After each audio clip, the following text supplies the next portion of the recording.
Muri iki gitondo cya tariki ya 4 Ugushyingo 2020 nibwo itsinda ry'abapolisi bagera ku 160 rigizwe n'umubare munini cyane w'abagore bayobowe na Senior Superintendent Jeannette Masozera nibwo bahagurutse rero ku kibuga cy'indege mpuzamahanga cya Kigali Kanombe bagiye mu butumwa bwo kubungabunga amahoro muri Sudani y'Epfo. Akaba rero mu by'ukuri bahagurutse i Kigali muri iki gitondo berekeza muri Sudani y'Epfo mu butumwa bwo kubungabunga amahoro muri iki gihugu cya Sudani y'Epfo kibarizwa munsi y'ubutayu bwa Sahara ku mugabane wa Afurika. Mbere yuko bahaguruka babanje gupimwa icyorezo cya coronavirus bashyirwa mu kato k'iminsi 14 ndetse kandi banahawe impanuro yo kuzitwara neza rero mu butumwa bagiyemo muri iki gihugu cya Sudani y'Epfo. Umuyobozi wa polisi y'u Rwanda IGP Dani Munyuza kandi yabasabye ndetse yasaba abapolisi mu by'ukuri kujya mu butumwa bwo kubungabunga amahoro kuzarangwa n'indangagaciro z'u Rwanda, kubahana ndetse kandi no kuzakora akazi neza bazaba rero bashinzwe kandi mu buryo bwa kinyamwuga. Bagiye rero gusimbura abamazeyo umwaka umwe urenga naho rero bari bugere i Kigali bavuye muri Sudani y'Epfo. Uyu munsi baraza kuba bayobowe na CSP Jacqueline Urujeni. Ngibyo rero mu by'ukuri ni ubutumwa bw'amahoro rero abanyarwanda mu by'ukuri polisi y'u Rwanda harimo abapolisi kazi ndetse n'abapolisi muri rusange berekeje muri Sudani y'Epfo aho rero bagiye mu butumwa bw'amahoro. Ngira ngo ku mafoto murabona ifoto ya CP John Bosco Kabera umuvugizi wa polisi y'u Rwanda ndetse n'abapolisi muri rusange berekeza mu ndege aho rero mu by'ukuri bari babukereye bakaba rero barabanje gupimwa icyorezo cya coronavirus mu rwego kugira ngo mu by'ukuri bagende bizeye ubuzima bwabo kandi bazarusha no kumeza kwitwara neza muri iki gihugu cya Sudani y'Epfo. Ni igihugu cy'u Rwanda rero mu by'ukuri navuga ko cyakomeje kugenda gikurirwa ingofero rero kubwo kubungabunga amahoro hirya no hino kandi n'indangagaciro muri rusange zikunze kuranga yaba abasirikare ndetse n'abapolisi bakunze kujya mu butumwa bw'amahoro. Hanyuma rero abaherukaga bagiye ku itariki ya 8 Ukwakira no kuva mu kwezi gushize kwa 10 aho umuyobozi mukuru wa polisi y'u Rwanda IGP Dani Munyuza yaganirije abapolisi bagera ku 176 icyo gihe biteguraga kugera mu gihugu cya Sudani y'Epfo mu butumwa bw'umuryango w'abibumbye bugamije rero kubungabunga amahoro muri icyo gihugu cya Sudani y'Epfo. Icyo gihe rero abapolisi bari 176 bari bagizwe na 20% by'abagore mu rwego rwo kubarinda COVID-19 kandi babanje gushyirwa mu kato k'iminsi 14 nk'uko byagenze ku uyu munsi. Icyo gihe rero bashyizwe mu kato mu kigo cy'amahugurwa cya polisi giherereye mu karere ka Rwamagana umurenge wa Gishari PTC Gishari. Naho rero mu by'ukuri umuyobozi mukuru icyo gihe wa polisi yabasanze ubwo yabahaga impanuro zigomba rero kubaherekeza muri aka kazi bagiye mu by'ukuri ko kubungabunga amahoro mu gihugu cya Sudani y'Epfo. Icyo gihe IGP Dani Munyuza kandi yabibukije ko bagomba kuzirikana ko bagiye rero guhagararira u Rwanda, abasaba kandi kuzitwara neza bakagera ikirenge mu cy'abagenzi babo rero icyo gihe bari bagiye gusimbura. Yagize ati mbere yuko yo guhagararira polisi y'u Rwanda muzirikane ko muhagarariye u Rwanda n'abanyarwanda muri rusange, ntimuzasuzuguze izina ry'umunyarwanda mu mahanga. Ati mugomba rero kurinda isura y'igihugu kibatumye. Avuga igihugu cy'u Rwanda yari umuyobozi wa polisi IGP Dani Munyuza. IGP Dani Munyuza kandi yakomeje basaba kuzarangwa n'ikinyabupfura ndetse no gukora kinyamwuga nk'uko rero bisanzwe biranga polisi y'u Rwanda. Yagize ati murasabwa kuzarangwa no kubahana hagati yanyu nk'uko mubisanganywe. Ati muzarangwe no gukorera hamwe nk'ikipe.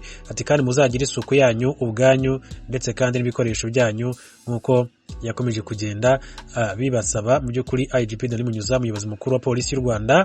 Uyu muyobozi rero wa polisi y'u Rwanda kandi ubwo yaganirizaga abapolisi 176 biteguraga kujya mu butumwa bwo kubungabunga amahoro muri Sudani y'Epfo hariho bahirijwe amabwiriza yo kwirinda icyorezo cya COVID-19.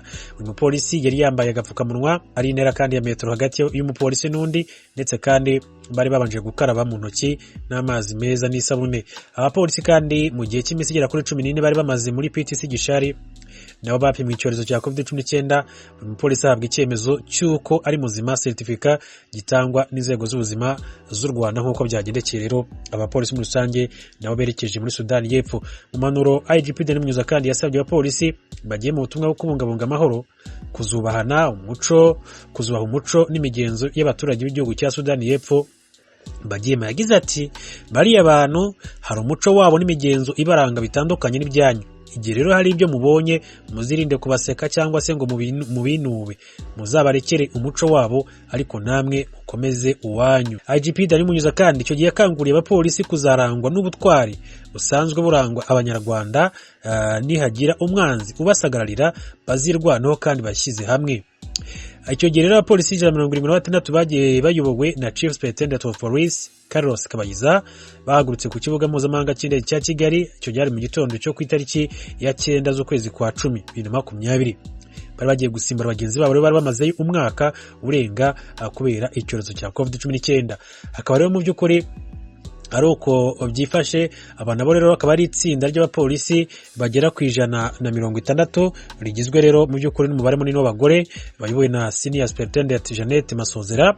Bakaba rero bahagurutse rero ku kibuga cy'indege mpuzamahanga cya Kigali Kanombe bagiye mu butumwa bwo kubungabunga amahoro muri Sudani y'Epfo. Mbere yuko rero bahaguruka babanje gupimwa icyorezo cya coronavirus, bashyirwa mu kato k'iminsi 14 ndetse kandi bahawe n'impapuro zibemerera mu by'ukuri zigaragaza yuko mu by'ukuri nta kibazo bafite. Bahabwa n'impanuro zikomeye cyane zizabafasha mu butumwa bagiyemo. Umuyobozi mukuru wa polisi Dani Munyuza kandi yasabye abapolisi bagiye kujya mu butumwa bwo kubungabunga amahoro kurangwa n'indangagaciro z'u Rwanda, kubahana ndetse no kuzakora neza akazi bazaba bashinzwe kandi kinyamwuga. Bagiye gusimbura rero nk'uko nabivuze abamaze umwaka umwe urenga, nabo rero bari bugera i Kigali bavuye muri Sudani y'Epfo uyu munsi bayobowe na CSP Jacqueline Urujeni. Ibyo rero nibikomeza kugenda bivugwa. Hanyuma rero akaba ari ubutumwa banyujije ku rubuga rwa polisi y'u Rwanda kuri Twitter. Abahise bagira icyo bavugaho nka reaction wagize ati kabisa ibi ni bigaragaza ko umutekano w'u Rwanda uryoshye cyane kandi mukomereza aho ngaho. Umurengezi ati nibyo kwishimira pe, ati nyamara ati niyambare maske neza. Akaba ari umuturage rero mu by'ukuri bavugaga ngo bambare maske neza agapfukamunwa. Akaba rero ari ibyo muri rusange navuga ko byakomeje kugenda bivugwa n'abantu batandukanye cyangwa se ubutumwa bwatanzwe na polisi y'u Rwanda kuri aba banyarwandakazi cyane ndetse n'abapolisi birumvikana bagiye mu butumwa bw'amahoro muri Sudani y'Epfo. Nakubwira ko Sudani y'Epfo rero ari kimwe mu bihugu byo munsi y'ubutayu bwa Sahara cyo ku mugabane wa Afurika. Igihugu kandi navuga ko cyagize ibibazo bitandukanye cyane ubwo cyiyomaraga kuri Sudani muri rusange. Kuva icyo gihe rero amahoro yagiye aba make cyane ku buryo cyagiye gikenera ko mu by'ukuri ubufasha butandukanye bw'umuryango w'abibumbye birumvikana aho hagiye horezwa ingabo zitandukanye ndetse na polisi mu rwego rwo kubungabunga amahoro kugira ngo igihugu cyongere kisuganye, cyongere mu by'ukuri kimere neza, kubera ko cyasaga nk'aho cyahungabanya umutekano mu bukungu ndetse muri buri kimwe cyose. Hanyuma ikindi nakubwira nuko Sudani y'Epfo mu minsi ishize imaze iminsi irimo irarwana n'igihugu cya Uganda, cyangwa se bafitanye amakimbirane n'igihugu cya Uganda cyane ashingiye ku kurenga umupaka nk'uko byakomeje kugenda bitangazwa, aho bavuga ko rero mu by'ukuri basirikare ba Sudani y'Epfo ndetse n'aba Uganda bakomeje kugenda mu by'ukuri bashinjanya byinshi bitandukanye, ahanini bishingiye ku kuba hari abasirikare bamwe barenga umupaka bakajya mu kindi gihugu ndetse habaye kurasana. Bivuga ko hari abasirikare ba Sudani y'Epfo bapfuye, gusa Uganda ntigeze itangaza ko hari abaye bapfuye, ariko Sudani y'Epfo nayo yaje gutangaza ko ku ruhande rwa Uganda hari abandi basirikare bapfuye. Rero mu by'ukuri iri tsinda ry'abanyarwanda naryo rikaba ryerekeje muri iki gihugu mu by'ukuri cyakomeje kuvugwamo amahoro atari menshi cyane cyangwa se umutekano muke cyane, ariko mu by'ukuri ukurikije uko iminsi igenda ishira ubona ko bigenda bitanga umusaruro ufatika ugereranyije no mu myaka yashize. Ngire gato muri Leta Zunze za Amerika, umwe mu minsi yari itegerejwe cyane na benshi mu mateka y'isi uyu munsi. Mbere yuko igicamunsi kigera rero isi yose iraza kuba yamenye uwatsinze amatora ya perezida muri Leta Zunze za Amerika hagati ya Donald Trump na Joe Biden. Kimwe mu bintu kandi bitangaje mu matora ya perezida muri Leta Zunze za Amerika nuko kugena uzaba perezida bidashingira ku mubare w'amajwi ya rubanda nyamwinshi, ahubwo hashingirwa ku majwi mihariko electoral vote buri leta iba ibariwe. Bisaba ko nibura rero umukandida agira amajwi angana na 170 abarirwa leta bitewe n'impamvu rero zitandukanye zirimo umubare w'abaturage zifite n'ibindi. Kugeza ubu kandi amahirwe menshi yakomeje kugenda ahabwa Joe Biden, wakomeje kugenda ayobora, gusa ibintu bishobora